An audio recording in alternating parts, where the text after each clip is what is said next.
This is St. Louis on the Air from St. Louis Public Radio. I'm Elaine Cha. If you attended public schools in the U.S. any time between kindergarten and 12th grade, and you've got class photos from that time, there's a pretty good chance the teachers in those pictures are women, and that most of them are white. That aligns with Pew Research Center findings from surveys and federal data. Now, there has been an increase in the number of teachers of color over the years. That has not kept pace, however, with the racial, ethnic, and socioeconomic diversity of school kids across America. It also doesn't yet reflect a significant and growing body of research that suggests that academic outcomes improve when students learn from teachers who look like them and can relate to them too. Top Tutors for Us, founded and based in St. Louis, aims to help Black students achieve beyond systemic biases by providing culturally competent tutoring sessions like this one. Yesterday evening, Parkway North High School freshman Braylon Baker had a test prep session with tutor David Lewis, who is from Detroit and is a senior at Harvard. As they ran through sample SAT questions, David asked Braylon about his goals for improving his SAT score. Are you looking to continue playing basketball in college, maybe? I would say probably yes, make it into like a pretty good college. And I want to get into some like engineering. Okay. So if basketball doesn't go well, because you can always get injured, hurt, or something in basketball, you might not make the team. Right. So you have to have a plan B. Right. But Okay. school, I would say engineering is really the plan A. Okay, awesome. So when I was in high school, I actually also wanted to be an engineer. My dad was an engineer, and I was thinking of doing aerospace engineering. I ended up deciding against it, but that was my thing too. Okay, so here is the SAT practice test number 1. So we will now go ahead and try some practice problems. Angelica Harris is the founder and CEO of Top Tutors for Us, and she joins us now to discuss her company's approach to culturally competent teaching and what difference it can make. Angelica, welcome back to St. Louis on the Air. Thank you for having me. So, Angelica, cultural competency is a popular concept within education circles, especially over these past few years. And it could be considered kind of a buzzword, but it is more than that. To you, Angelica, what does cultural competency mean? Yeah, cultural competency means empathy. Being able to understand someone else's experiences, perspectives, their upbringing and backgrounds. It forms it's a deeper level of connection. Mm-hmm. And at Top Tutors for Us, that was important, especially for our matching process, was to connect these students, typically from disadvantaged backgrounds, to tutors who look like them, who are doing successfully in college. And we look at a host of different features to find the perfect match for these students. Mm-hmm. How is it that your personal experiences, particularly K through 12, how have they informed sort of the way that you approach the matching process and the focus of Top Tutors for Us? Yeah, so I'm originally from New Orleans. I come from a very large family, and I was fortunate to attend a private school growing up. And I had a great education, but I did notice that I was very shy, did not feel super comfortable speaking in class. And most of my classes, I was the only Black student.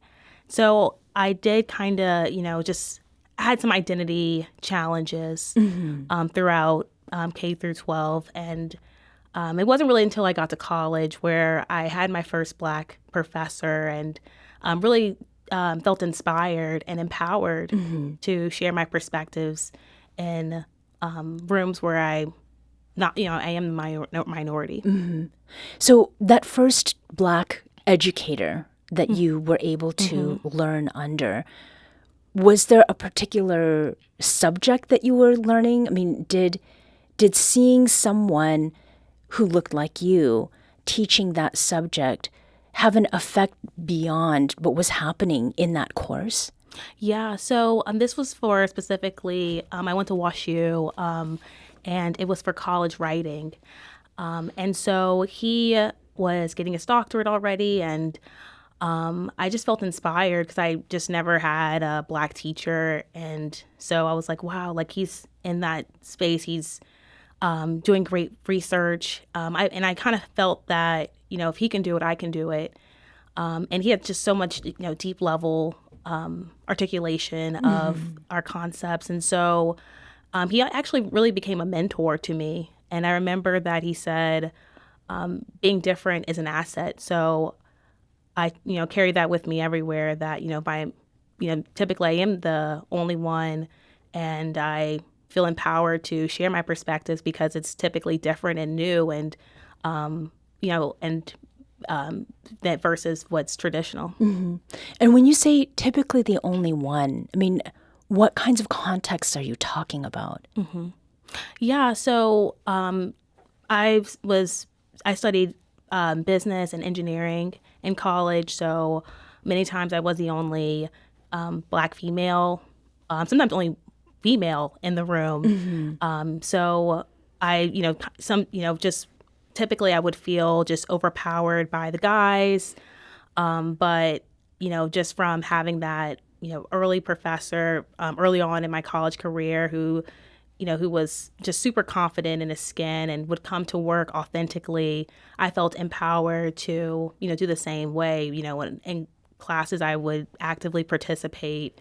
And that's something I just didn't do in high school. As I mentioned, I was just very shy and didn't feel comfortable. Yeah. We'd like to invite you to join the conversation. Do you recall the first time you had a teacher whose background was similar to yours? What did that mean to you at the time? And what significance does it hold looking back on it now? Give us a call at 314-382-8255. That's 314-382-TALK. You can also send us an email at talk@stlpr.org. Now, Angelica, you talked about empathy as being this kind of key or hinge for cultural competency. And in the audio that we heard of a tutoring session that was going on between a Parkway North high school student here and with a tutor who's from Detroit and is attending Harvard, what that empathy sort of feels like, what it sounds like. So it's relating maybe overshared experiences. What are some of the other ways that based on the students and the tutors who've come through your program, what other ways do they empathize with one another? Yeah, and it's just so important for students to have instructors who relate to them. I mean, there's so much data now that shows the positive impact on the students academically. For example, like when Black students have one or more Black teachers, their graduation rates increase by over 32%. And this is according to the National Bureau of Economic Research.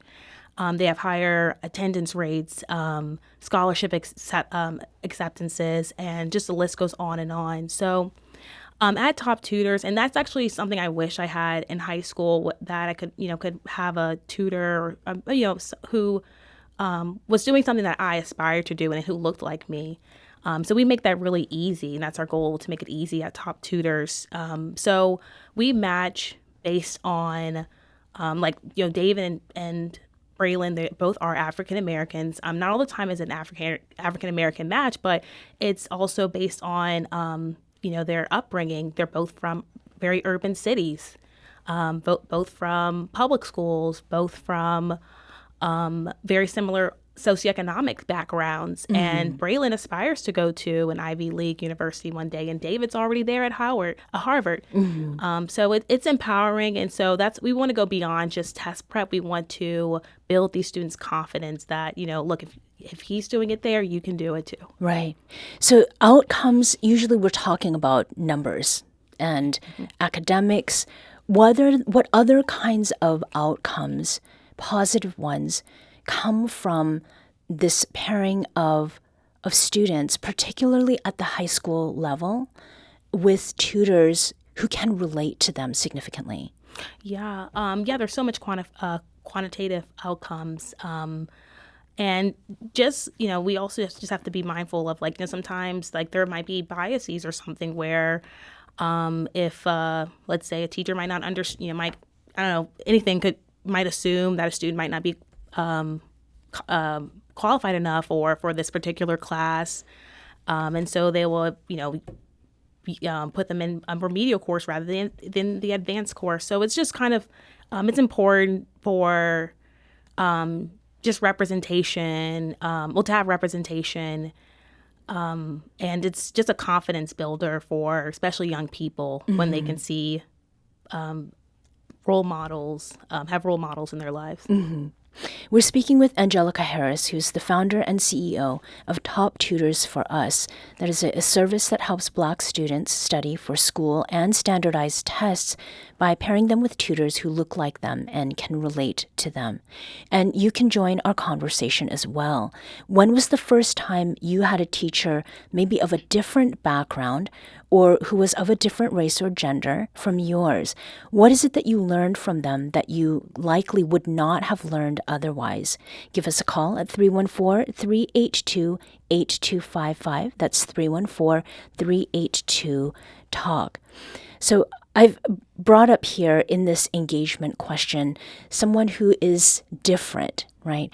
Now, more often than not, Black students are in situations where they are working with educators of a different background, and you had touched upon biases that can come up. What are some subtle ways that implicit bias can show up, in the classroom or in test preparation? Yeah, so it's super important to have representation. We know that Black students have just higher suspension rates. So, students just express themselves differently. Sometimes with their, tones are different. Some tones come across from different cultures as might be aggressive, when in reality, it's just that's the way they talk. So, and in terms of standardized tests, there has been a ton of pushback with, the ACTs and SATs as, being just a cultural barrier to especially marginalized communities. There's a linguistic barrier. I can even think about this math question, for example. It's around golf. Like golf was mentioned as the math example, but the concept that was testing on was about averages and stuff. But just students who never played golf, and golf is traditionally a white male sport, they will see that and just get super intimidated by the question. So, and so, and that's, Top Tutors, we really help students just block out that noise and just focus on, okay, what is this question? What's the concept that they're testing you on? So, yeah. And I think when it comes to the intimidation, I have worked with students on test prep in the past, and that intimidation may not be, oh, golf, this is something that I don't play, but it's the recognition of the thing, and that can take from the time or the energy that is spent on working on the problem because they're distracted by something that is not familiar to them. When we're talking about other aspects beyond race of cultural competency, how is it that maybe in the work that you are doing, you're taking into consideration things like the areas in which they've grown up? So when you talked about Braylon and David, you said that they both went to public schools and that they were in very urban areas. Is there a consideration also for religious commonalities, maybe immigrant backgrounds? Yeah, so we know that these groups, people are multifaceted. So we look at a plethora of different features to make a pairing between the student and the tutors. It's like I said, upbringing, socioeconomics, just their college and career goals. And we know certain groups do have different systemic barriers that they face. And so when we match, disadvantaged students with these advantaged tutors who they're relatable, Yeah. the tutor can offer like suggestions and have a different have that perspective of like, okay, what can this student do to overcome those barriers that someone who's never had that experience might not be able to offer that same advice. What percentage of the students you're working with, and the tutors as well, perhaps, are coming in potentially being, the first generation to go to college, or are themselves the first gen of college students and graduates? Yeah, so Top Tutors for us, we actually partner with schools. Most of the schools are Title I. So actually, over 90% of our students come from disadvantaged communities, and majority come from Title I schools. So roughly around 70% of our students are first gen. So this is, that's pretty much, a big reason why I founded it and know why it's just super needed so these students can have a more personalized, tailored touch. I do want to know a little bit about your experience with test preparation, because it is a stage that if you want to go to a university, that most likely you're going to need to go through. How did your own experiences around that prompt you to start this company? Yeah. So in high school, though I did I was a great student. I made mostly A's. My score actually in 11th grade was a 16. And I had really big goals to go to a top university. And so I was, I was just really just taken aback by how could there just be such a big discrepancy. But I also noticed that the Black girls in my class also, our scores were very low versus the white students their scores were in the upper 20s. So I know that there's this racial component disparity between our scores. So I then just tried out the big brand test prep companies. And when I went there, I was the only Black student in the class. It was led by a white male instructor who was much older and is, mid age. So just felt intimidated, and my score did not improve in the course. So I decided to build my own test prep program and got my score up significantly, up over 16 points. And so that's how I ended up getting a full ride to WashU. And that experience inspired me to found Top Tutors to share the program that I created. Yeah. And I think what you've mentioned about the scholarship money and having come from a large family, that really must have helped quite a bit. Tremendously. Yeah. Was awarded over $1.5 million in college scholarships. And so even though now with a lot of universities going test optional, what we are seeing is that to get merit-based scholarships, students need test scores. So we had a student who he got into a technical university, but he didn't have any scholarships. He came from a single parent household. And so once we got a score, he went from a 17 to a 22. He was then awarded the merit-based scholarships, and so had room and board paid for and tuition. Right. Now, in the past year, Top Tutors for Us has served 4 times more students than in the past years, and the percentage of those students who scored more than 20 on the ACT increased from just 5% to 34% after completing your program. What are your plans for Top Tutors for Us moving forward? Yeah, so my team and I have plans to expand Top Tutors for more partnerships with schools, nonprofit, college-bound organizations. So if anyone's listening and has any of those partnerships or wants to discuss more, please reach out to us on our website, Top Tutors for Us. And secondly, we this is an AI world now, and so we see generative AI playing a factor in our lesson building for students, our cultural competency matching. So that's ways where we feel that we can scale. And just in our last minute and a half or so, how is it that you know that you are doing what you set out to do. Is there an anecdote that you can share very quickly about what this all looks like in real life? Yeah, so it's the stories that when we see students get into their dream colleges or just receive scholarship money, that just fills my heart. I mean, so like I said, I went to WashU and had engineering degrees in both in undergrad and grad school. So I had incredible job opportunities, but I mean, what I'm doing now is priceless. I'm just really excited to just continue to impact the lives of students. Mm-hmm. Angelica Harris is the founder and CEO of Top Tutors for Us. Angelica, thanks for joining us today. Thank you, Elaine.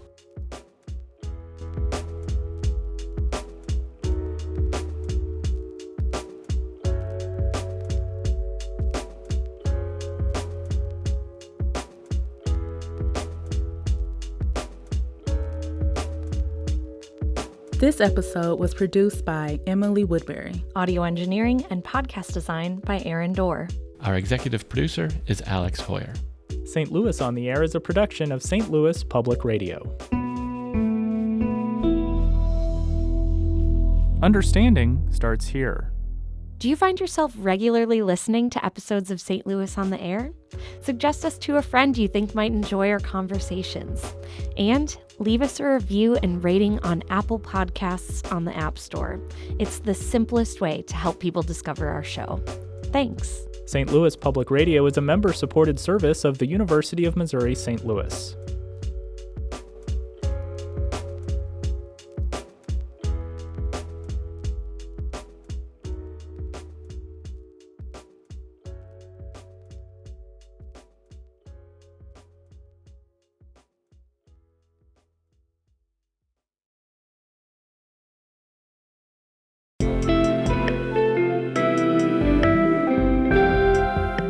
The Gateway brings you the day's news each weekday from around the St. Louis region and the state capitals in Jefferson City. Our schools are accredited. We don't need this bill. And Springfield. How many more years must pass before lawmakers see time is of the essence? I'm Abby Larico. Join me each weekday for The Gateway on the STLPR app or wherever you get podcasts.